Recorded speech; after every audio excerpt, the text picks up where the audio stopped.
What is up, everybody? Welcome to another fresh take. Vicky, how are you? I am good, just over here cooking up a storm. So y'all gonna hear that happening. So, if y'all want breakfast, just go over to Vicky's. Oh, don't come here. She's Mm-mm. cooking this morning, so y'all go over to Vicky's. She's providing breakfast for everybody. Nope, nope, I nope, nope. Okay, I tried, people. I tried. So today we are taking a look at the Adam Project, available on Netflix.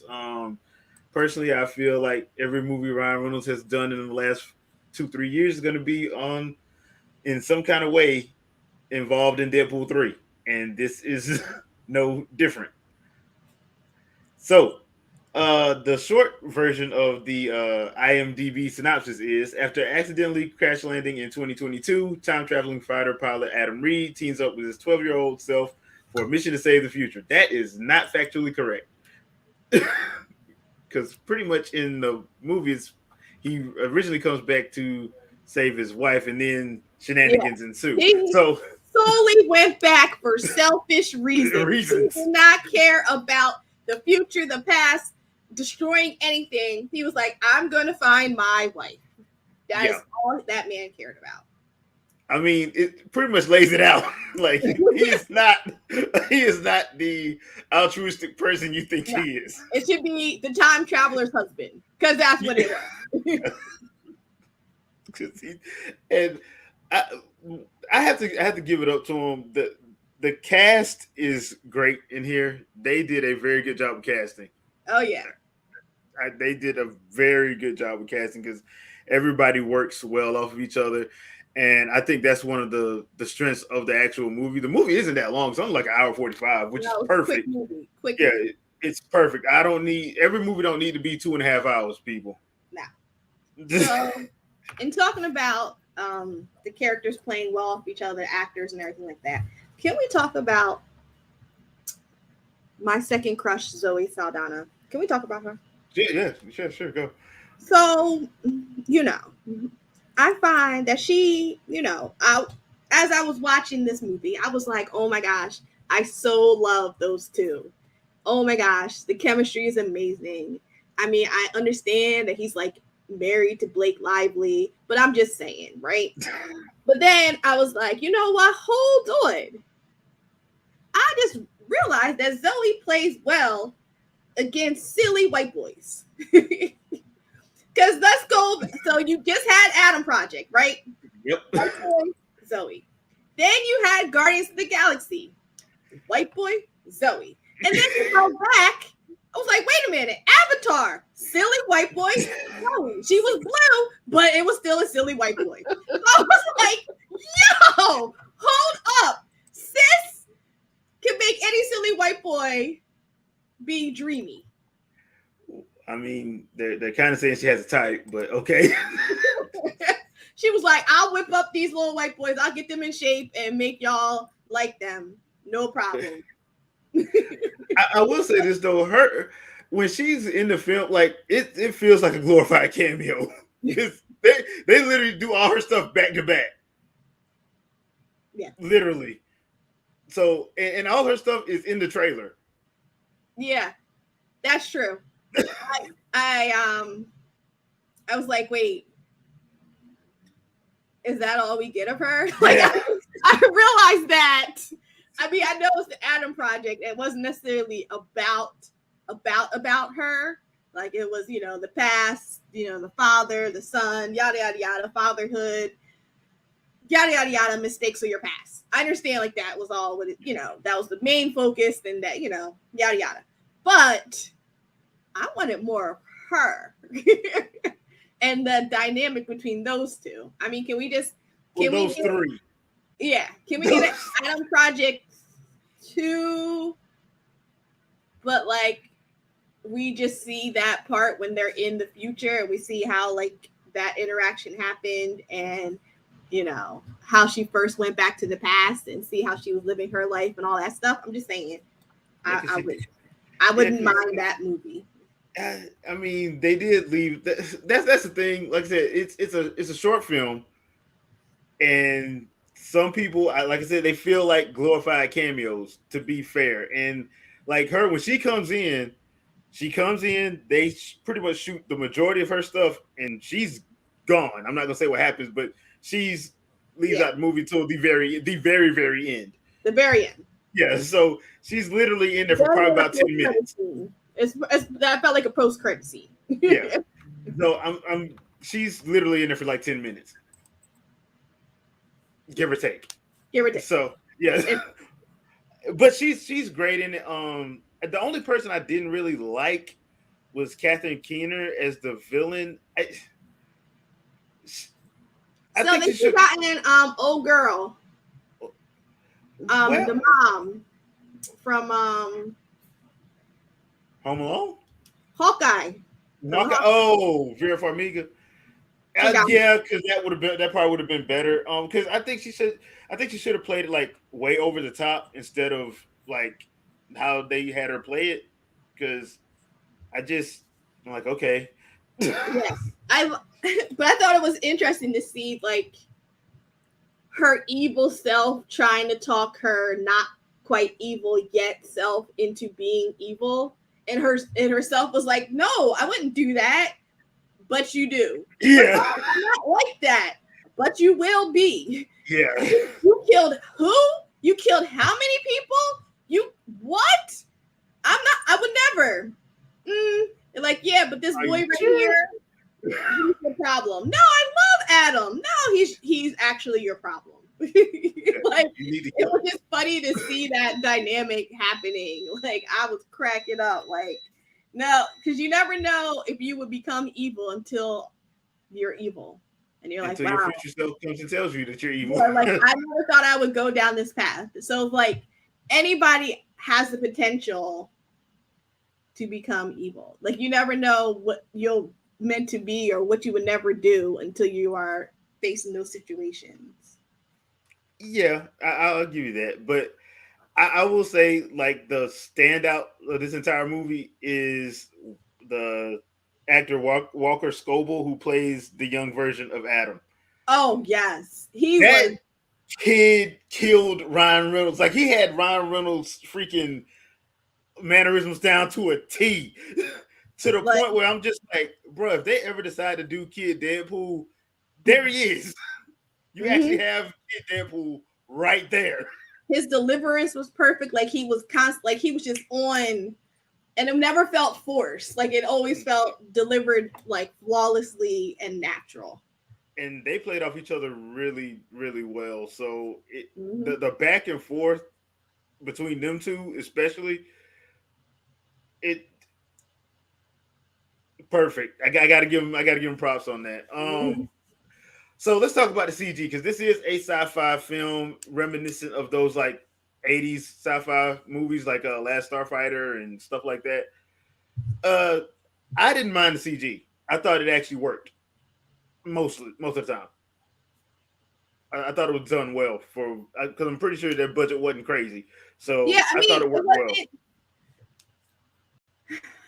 The film wasn't heavy. Yeah, With it. Like, it was very like simplistic, not over the top, and it was just like, so it was actually fine. Like, it wasn't heavy-handed, like what's the old boy's name, a Michael Bay movie. yeah. Like, it wasn't, the explosions were necessary, not over the top. It wasn't not overindulgent.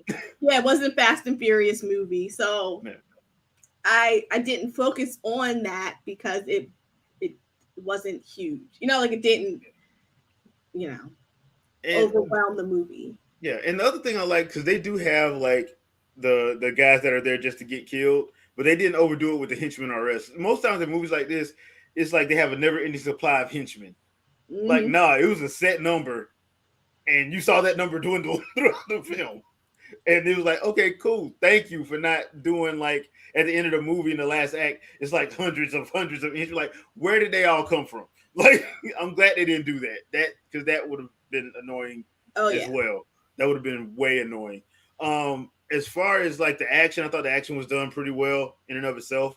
It made sense as far as what the story. was doing, and I thought the story struck a good balance on because they had some deep moments. Because it's a couple moments in here where like the issue with both of the Adams, it revolves around their father, and because you already know this from the trailer, him dying, and them not actually dealing with it, Yeah. or dealing with it in a way that's pretty much toxic as hell, which they claim, which they actually say in the film, it was toxic.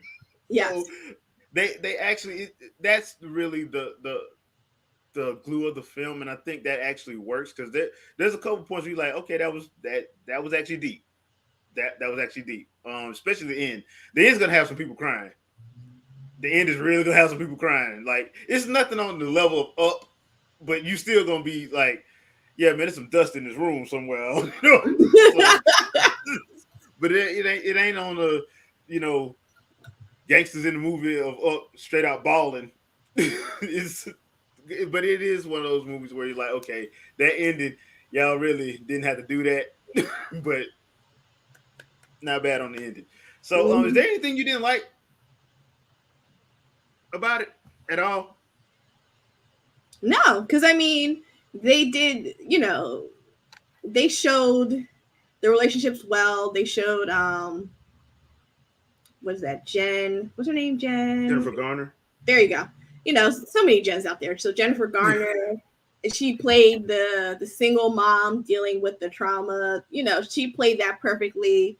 So like it was everybody was acting within how you would act when somebody was tragically taken away from you, and how they hinted at that the accident might not have been an accident. So like things like everything was delivered well, and you saw like obviously this son Adam's going to be mouthy. He just went through this trauma dealing with bullies. How else do you can deal with bullies, 2 ways, and he's going with the mouthy way. So, you see all that, so. I'm not gonna lie. At first, I was kind of rooting for the bully. So I'm like, dude, you really need to learn how to shut up. You really need to learn how to shut up. Nope. But I did like, okay, y'all overdoing it. The bullies, y'all overdoing it. But at first, I'm like, bruh, I mean, hey, you can't fight, so why you talking? You can't fight, so why you talking? But and I liked that moment about the baseball. Yeah. The baseball net moment, and how like the two Adams, how the older Adam remembered it differently, and the younger Adam was like, no, actually, I begged for it. Don't you remember? And then Dad got it for us. And then even though he was really tired after work, he would still stop and play with me a couple rounds before going in. And the older Adam didn't remember that type of thing. He remembered it differently. Oh, Dad didn't have the time. Like, actually, he did. So, like, wow, that's deep. Because when you get older, you color things differently. So just like from a psychological standpoint, I'm like, wow. To talk to your younger self and think about like things that, shaped you, in huge ways, like how your younger self would be like, actually, no, you're interpreting that a little bit differently than how it actually happened. So that was cool. Now, I will say that all led into the whole, when they actually go and meet Mark Ruffalo, who plays their dad, that whole dynamic is so hilarious because you have one son that hates him, one son that loves him. It is funny because Mark Ruffalo is Mark Ruffalo. He don't act any different. Nope. I mean, not really. It's the same. Yeah. So you're like, so the deadpan humor is coming in, and you have deadpan humor with wild and mouthy humor. It's chaotic, but it works. Yeah, it's chaotic, but it actually works. Like I said, that's why I said like the ending of the movie, a lot of people are going to be like, they're going to be touched because of how that end happens. It's just like, okay, yeah. Especially when Mark was like, as soon as I saw the two of you, I knew I'm not going to be in your life. I was like, right here. Yeah. Like, can you imagine? You see two versions of your child that have time traveled back to you, and you realize the reason why you did that is because I'm not there in your future. like, like that as a parent, that woo. In that part, because I've seen a lot of movies like this, and usually what happens is the villain actually is the one who kills the person. You could find out, no, it was just an accident. Mm-hmm. It was literally just an accident. Like, because her younger self even said Kathy Keener's younger self even said she loves that family. She would never do nothing to them. And older villain, crazy psycho version was like, I would kill him in his crib if it meant getting to keep what I need. So it's one of those situations where you're like, oh snap! So it really was just an accident. Mm-hmm. Like it really wasn't nothing they could actually change. And I think that hit on another level because he didn't want to know. You as the viewer know, and so you as the viewer knows what happens to him, but he figures out something happens, but he doesn't want to know what it is. And they keep trying to tell him, and he's like, nope, don't tell me. Because you shouldn't have came back to begin with, so don't tell me. And I'm like, oh boy, could you have really not said anything? That was the kicker. Because there is a couple moments in here, like if you ever watched what's that Van Damme movie? Time Cop. If you ever watched Time Cop, there's a couple of scenes in here that are pretty much ripped straight out of Time Cop. With a different little twist, but they're straight out of Time Cop. And there's another one. What's the other movie? There's another movie that came out in the 90s that they lifted a whole scene out of, and I can't remember the name of it. And I'll probably remember after this, as we finish the stream. Okay, whatever. But yeah, it's a couple of them that's done, and you're like, okay, I remember that movie, and I see what you did there, and I am all for it.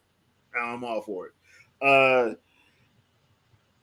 It's a movie that should be in your Netflix queue. I'll put it like that. If I had to give it a rating, it should be in your Netflix queue because once again, it's not a movie that's like terribly long. And today's movies, like movies like that, are usually be 2 hours and 30 minutes, and you're like, why is this movie this long? It should not be this long. And I'm glad it was like an hour 45 because I'm like, you get in, you get out. It's a perfect Friday, Saturday night movie. Perfect. So if I had any rating to give it, I would probably say like a matinee. Because if it was in the theater, I'd probably go to a matinee and see it. If it was in theaters. Mm-hmm. I don't know if it's really a full price worthy thing. Yeah, but a matinee, definitely not a full price. Yeah. But a matinee, yeah. Because like even if you go at full price, you'll still have fun. It's not a bad movie by any stretch of the imagination. Yeah. It's just, do you really want to pay that much money? No, you don't. So not at all. No, but matinee, yeah, perfect little Friday, Saturday movie, I say. Because you're going to laugh. You are going to laugh. So I don't know anybody that didn't laugh at something in this movie. It's just, like I said, it's a good comedy. And also, this is directed by the guy who is the showrunner for Stranger Things. And I really need you to finish Stranger Things, bruh. Oh, yeah. You hurting me, bruh. When is the next season? When does that happen? Season 4 is supposed to come out this year because they only got one more season after that. Okay, because I remember seeing they had a teaser trailer. Yeah, but it got pushed back because of the pandemic. So the vid. Yeah, the vid pushed it back. So, but I would tell anybody, put this in your queue and just watch it. It's a good family movie. Everybody can watch it. Now there is a little bit of language in it, but it's done in a way that I think people wouldn't mind it.